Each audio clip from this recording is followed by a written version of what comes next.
Hello everyone, I'm here today to talk to you about Birdman.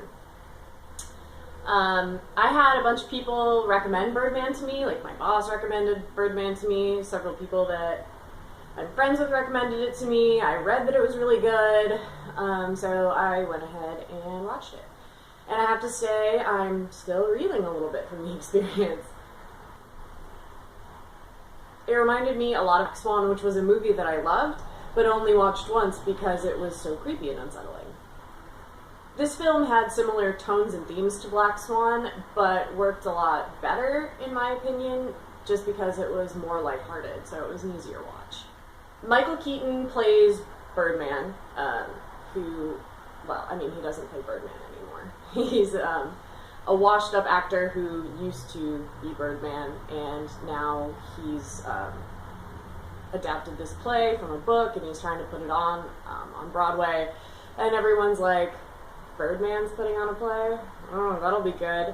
Are you afraid people will say you're doing this play to battle the impression that you're a washed-up comic strip character? Absolutely not. That's why 20 years ago I said no to Birdman 4.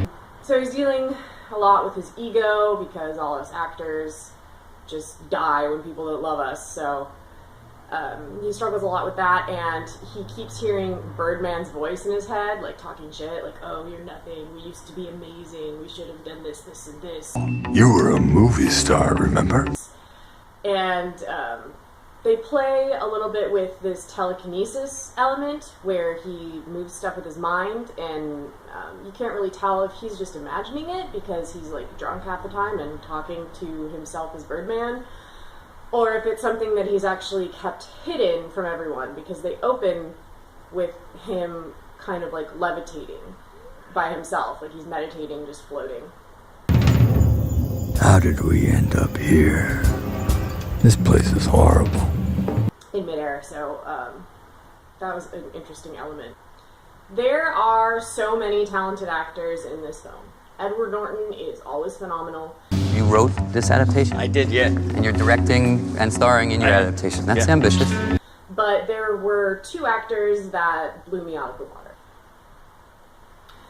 Emma Stone has this heart-wrenching monologue where she explodes on her father, Birdman, after he catches her smoking pot, because she's right out of rehab. But, I mean, if you ask me, smoking pot straight out of rehab is not the worst thing you could be doing. Probably not the best thing, because, I mean, whatever, but, I mean, come on, it's pot. Like, it's not a big deal. Face it, Dad, you're doing this because you're scared to death, like the rest of us, that you don't matter. And you know what? You're right. You don't. I've been an Emma Stone fan since Easy A, but she's definitely come a long way, and in my humble opinion, is one of the best young actresses in Hollywood.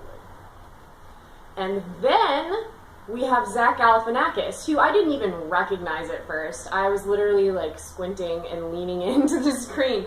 Is that Zach Galifianakis? And it is. And this is the first role that that I've seen him in where he isn't a character actor. And he nailed it. Like, he blew me away. Played it straight the entire time, and I didn't know that he had range at all, so I'm impressed. You're so nice! Hey, what's up? Why don't you try to rest a little bit? It's about being respected and validated. Remember, that's what you told me. That's how you got me into this shit. The only thing that I wasn't a big fan of is when Sam, who's played by Emma Stone, Birdman's daughter, keeps talking to him about social media and how he's old and irrelevant because he doesn't have a Facebook or a Twitter.